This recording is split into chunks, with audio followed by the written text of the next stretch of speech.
तभी तोता मैना से वो दवाई छीन के खुद पी ली।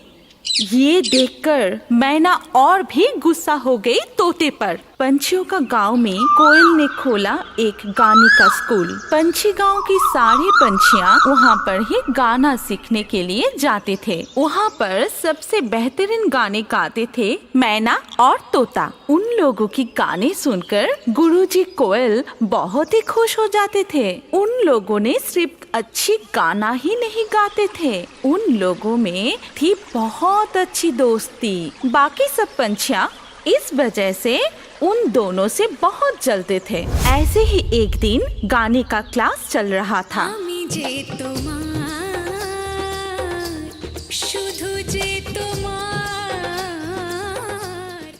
तभी गुरुजी कोयल सभी को बताया कि क्या हुआ, तुम लोग सब क्लास में आ चुके हो ना? नहीं सर, बाज अभी तक नहीं आई। उसका बात छोड़, उसके जैसा बदमाश एक भी नहीं मिलेगा।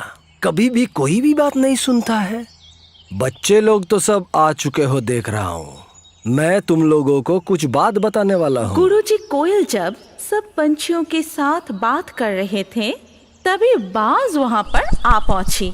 आओ क्या गुरुजी? देखो देखो, ये आने का कोई वक्त है?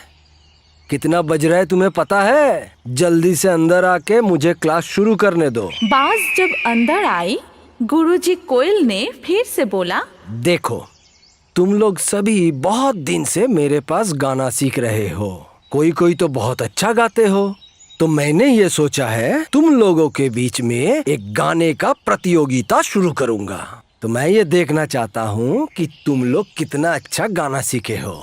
सच में गुरुजी? फिर तो बहुत मजा आएगा। जो जीतेगा उसको क्या मिलेगा? उसके लिए तो बढ़िया सा इनाम रहेगा। तो एक काम करो, तुम लोग जाओ और प्रतियोगिता के लिए तैयारी करो। गुरुजी कोयल की बात सुनकर सब वहाँ से निकल पड़े। शालिक, गौरैया, बाज तीनों ने मिलकर बातें कर रहे थे। अरे बस भैया, ये सब प्रतियोगिता करने से क्या मिलेगा? वो मैना ही तो जीतेगा। ये सब बेकार प्रतियोगिता है, मुझे बिल्कुल अच्छा नहीं लगता है। गुरुजी ने बोला इसीलिए, और कोई चारा भी नहीं है। बाज भैया, तुम तो कुछ करो। उस मैना और तोते का दोस्ती की नौटंकी मुझे एकदम पसंद नहीं। हमारी शालिक भी तो कितनी अच्छी गाती है। उस मैना की वजह से वो कभी नहीं जीत पाती है। इस बार हमें कुछ करना ही पड़ेगा। मुझे सब दिखता है। पहले उस मैना और तोता का जो दोस्ती है उसे तोड़ना पड़ेगा, तभी काम बनेगा। सब वैसे ही हो जाएगा। कुछ सोचना पड़ेगा, समझे? तो फिर आपके दिमाग में कुछ आया क्या? सोचा तो है, लेकिन असली काम तुम लोगों को करना पड़ेगा।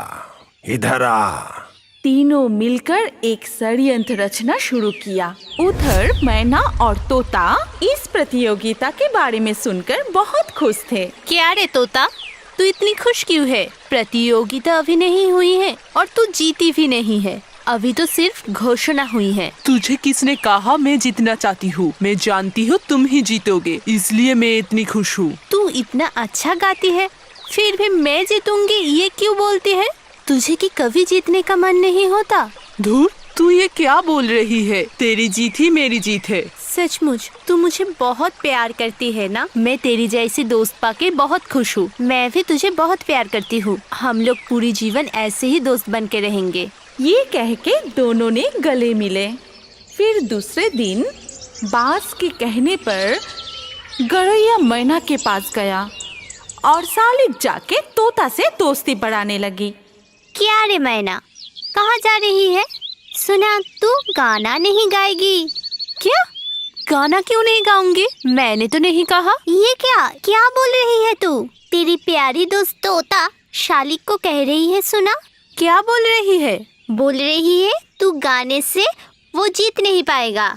वो कभी भी तेरे लिए जीत नहीं पाती है। इस बार इसलिए वो तुझे गाना नहीं गाने देगी। नहीं, तोता ऐसे नहीं बोल सकती। वो तो मैं जीतूंगा ये सोचकर ही बहुत खुश है। वैसे भी वो जीतेगी तो मैं भी बहुत खुश होंगी। हाँ, तू दिलदार हो सकती है, लेकिन मैं जो सुना वही तुझे कहा। यकीन नहीं होते तो खुद के कानों से जाके सुन के आ। अभी भी शायद वो लोग उस पेड़ के पास बात कर रही है। मुझे देर हो रही है, मैं चलती हूँ। ये कह के गरुड़िया वहाँ से चला गया, लेकिन मैना गरुड़िया के बात विश्वास नहीं किया।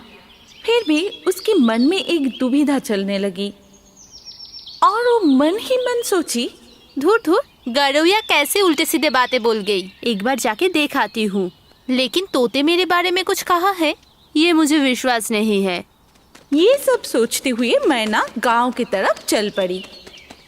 इधर शालिक तोते से बात करके तोते के मुंह से उल्टे सीधे बातें निकलवाने की बहुत कोशिश की। क्यों, कष्ट क्यों होगा रे? नहीं, तुम तो बहुत अच्छे गाते हो, लेकिन तुम कभी नहीं जीतते हो। वो मैना ही जीतती है। तो फिर क्या हुआ? मैं और वो तो बहुत अच्छे दोस्त थे। उसकी जीत और मेरी जीत अलग नहीं है। अरे तुम अच्छे हो इसीलिए बोल रही हो।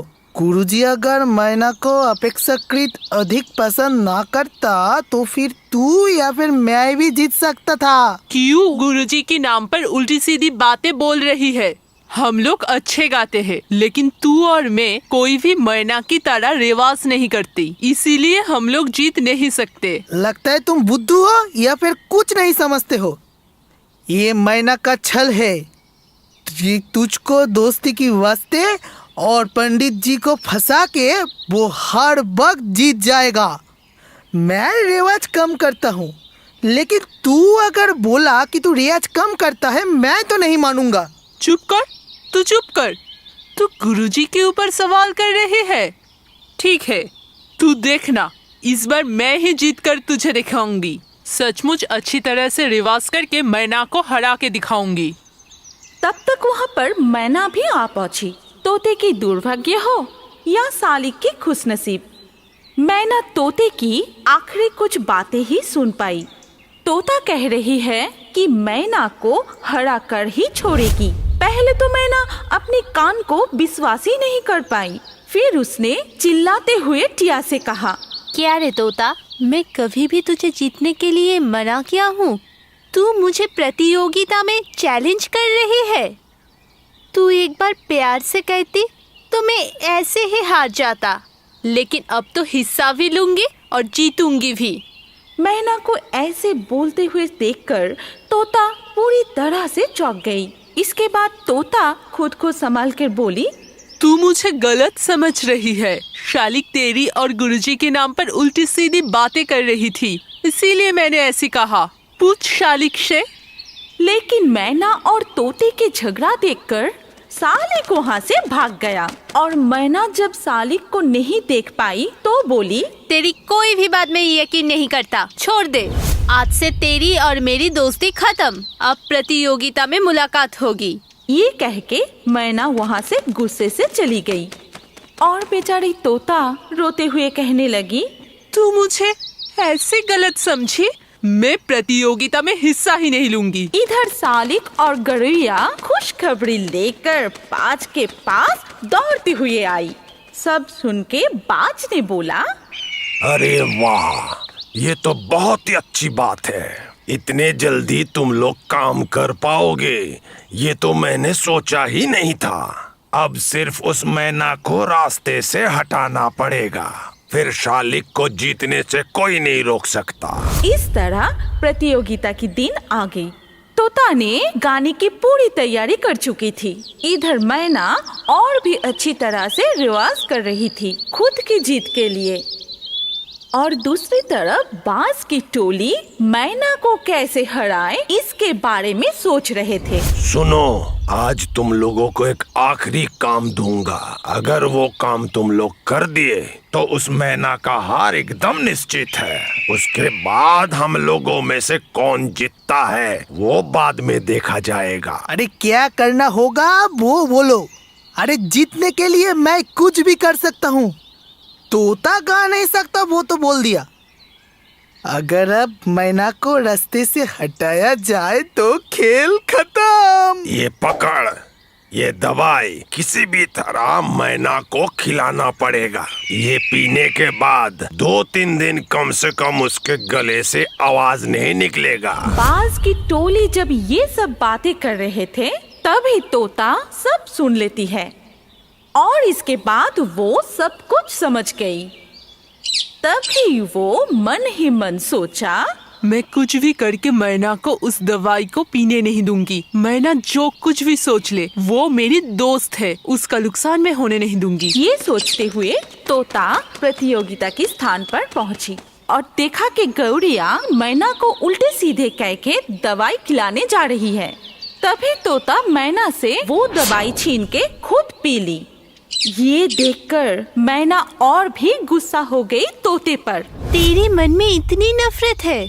तू तो गाना नहीं गाएगा बोली थी, तो फिर क्यों इस दवाई को छीन के ले लिया? लेकिन तोता कुछ बोल नहीं पाई।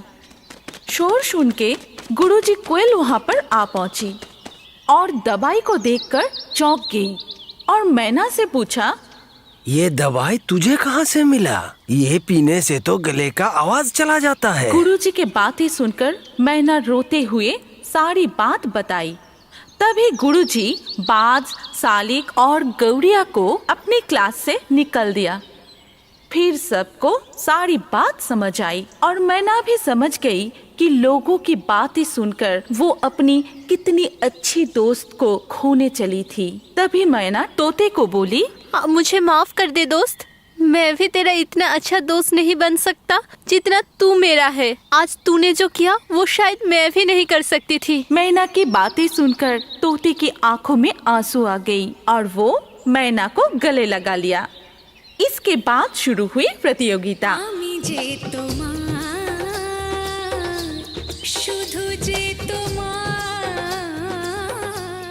और मैना ही विजेता घोषित हुई। सारस की बात खत्म होते ही किंग कोबरा पीछे से आकर डस लेती है चील को और तुरंत ही चील मर जाता है और वो हो जाता है किंग कोबरा की उस दिन के लिए नाश्ता। एक पेड़ पे एक गौरैया के बहुत सारे बच्चे हुए थे। वो अपने बच्चों को बहुत प्यार करता था क्योंकि उसके बच्चा तो बहुत छोटी थी। बच्चे को छोड़कर ना जाने के लिए बच्चे अंडे से निकलने से पहले ही वो बहुत सारी खाना लाकर रखे थे, लेकिन इसके बाद भी खाना खत्म होने वाली थी। तभी वो मन ही मन सोची, अब तो मुझे खाना ढूंढने जाना ही पड़ेगा। मेरी बच्चियों की आँख तो निकल आई है, लेकिन वो लोग उड़ नहीं सकती। कुछ हुआ तो क्या होगा? ये बात सोचकर ही माँ गौरैया मन ही मन डर गई, लेकिन उसके पास और कोई रास्ता नहीं था। इसीलिए वो अपनी बच्चों को कहता है, बच्चों तुम लोग थोड़ा ध्यान से रहना, मैं जाऊंगी और खाना लेके जल्दी चली आऊंगी, तुम लोग डरना मत। बच्चों को ये बात कह के वो निकल पड़ी खाना जुगाड़ करने के लिए। इधर उधर घूमते हुए वो सोचती है, थोड़ा देर होने दो, लेकिन ज्यादा खाना लेकर घर जाऊंगी, इसलिए रोज रोज निकलना नहीं पड़ेगा। ये सोचते हुए वो बहुत सारी खाना इकट्ठे करने लगी। उधर एक चील जब से माँ गौरैया के बच्चे हुए थे तभी से वो उन बच्चों पर नजर रखे हुए थे और मन ही मन सोचता था कि कब माँ गौरैया घोंसला छोड़कर बाहर जाएगी और वो बच्चों को कब खाएगा। खाना ढूंढने जाने से चील के पास मौका आ गया और वो सोचा, आखिर में वो दिन आ ही गया। आज मेरा सपना पूरा होगा। गौरैया के छोटे छोटे बच्चे को खा के मेरा दिल शांत होगा।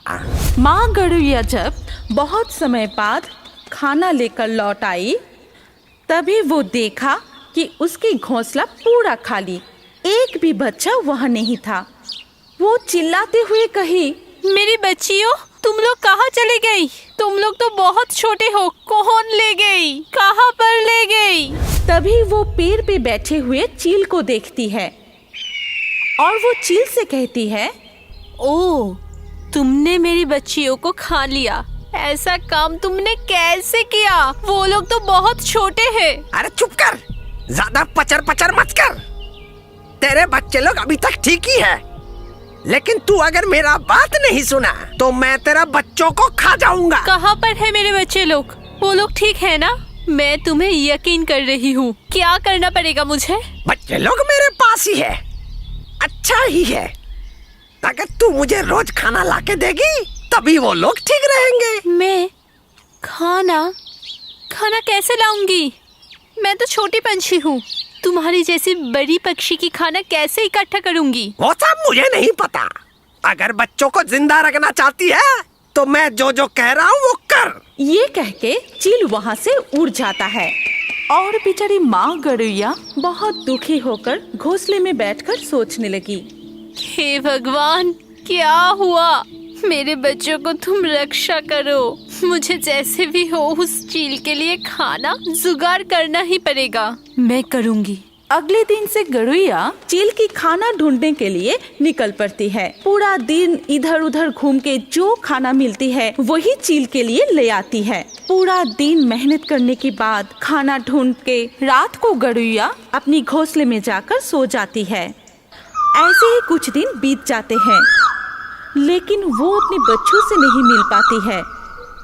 फिर वो परेशान होकर सोचने लगी, कितना दिन गुजर गई, कितने दिनों तक मैं अपने बच्चे को नहीं देखा। आज जब चील के लिए खाना ले जाऊंगी, सिर्फ एक बार उन्हें दिखाने के लिए कहूंगी। जैसे सोच वैसे ही काम। जब वो चील के लिए खाना लेकर वहाँ पहुँची तब वो चील से बोली, बहुत दिन हो गया, तुम्हारी कहने पर मैं तुम्हारे लिए खाना ले आ रही हूँ। जितना कर सकती हूँ, अब एक बार मुझे मेरी बच्चियों को दिखा दो।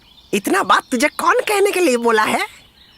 जो कर रहा है वैसे ही करता जा, नहीं तो तेरे बच्चों को खा जाऊंगा, याद रखना।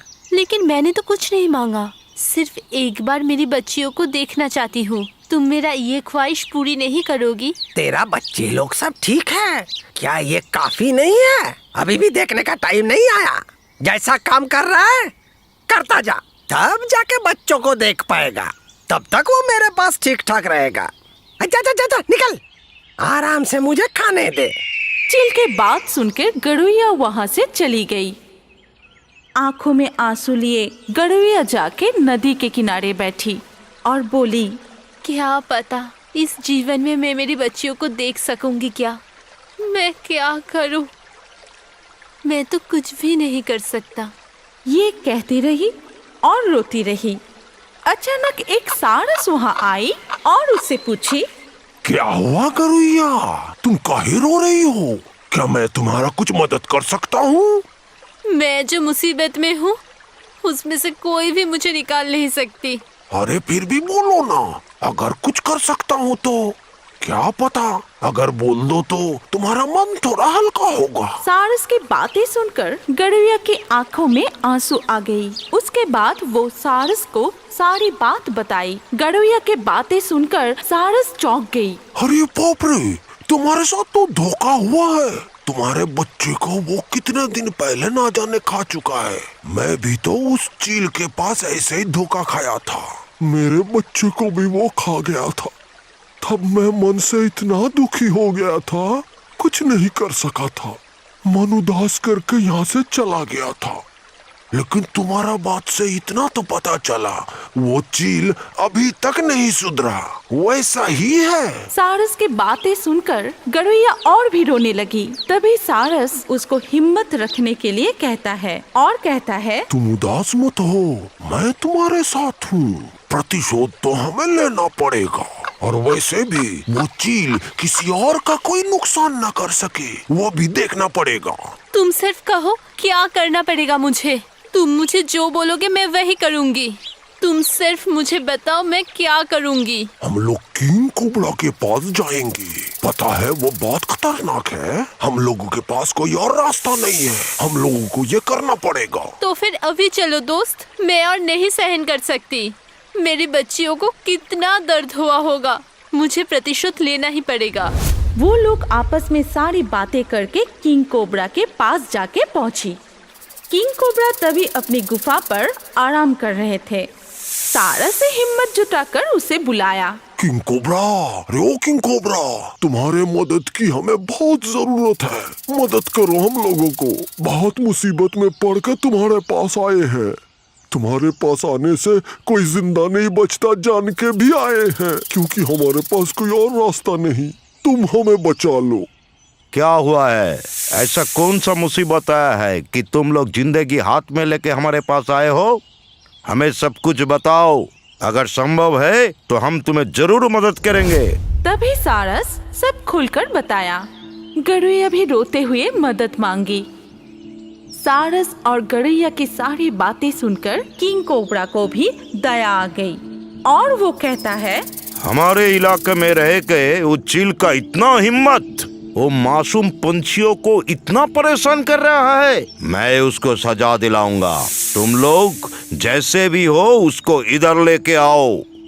उसके बाद हम देख रहे हैं कैसे उसको सजा दिया जाए। किंग कोबरा की सारी बातें सुनकर सारस और गरुइया ने एक षड्यंत्र रचा कि कैसे चील को इस टीले के ऊपर ले आए। गरुइया ने कहा कि चील को वो खाने की लालच दिखाकर इस टीले के ऊपर ले आ सकती है और उसके बाद वो चील के पास जाती है।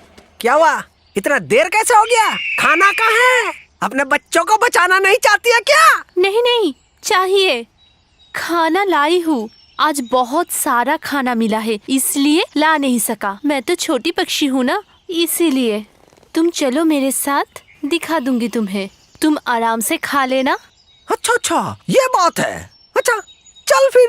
ये सब कह के गरुइया छल से चील को लेकर किंग कोबरा की गुफा तक पहुंचता है जो नदी के किनारे था। तभी सारस को वहाँ देखकर चील कहता है, तो ये मेरा खाना है, लेकिन लगता है इसको मैं पहचानता हूँ। ओह, पहचानते हो? हाँ, मुझे पता है। मेरी बच्चियों को जैसे खा लिया उसी तरह उसके बच्चियों को भी खा लिया था। याद आ रहा है? अच्छा, मतलब तू सब जान गई है। कुछ नहीं होगा, आज तुम दोनों को खत्म कर दूंगा, तब जाके मुझे शांति मिलेगा। तुम हम लोगों को क्या खत्म करोगे? आज तो तुम्हारा ही आखिरी दिन है। सारस की बात खत्म होते ही किंग कोबरा पीछे से आकर डस लेती है चील को और तुरंत ही चील मर जाता है और वो हो जाता है किंग कोबरा की उस दिन के लिए नाश्ता। इसी तरह गरुइया और सारस मिलकर अपना प्रतिशोध लिया। हमारी कहानी यहाँ पर खत्म होती है। अगर आपको ये कहानी पसंद आई तो इस वीडियो पे लाइक जरूर करना। अगर आपके पास कोई पसंदीदा कहानी हो तो कमेंट करके बताएं। सबसे अच्छा कहानी चुन के हम ऐसे ही कार्टून बनाएंगे। और अभी हमारे अगले वीडियो देखने के लिए स्क्रीन के ऊपर इस वीडियो पर क्लिक कीजिए और रियो बर्ड्स के और भी वीडियो देखते रहिए।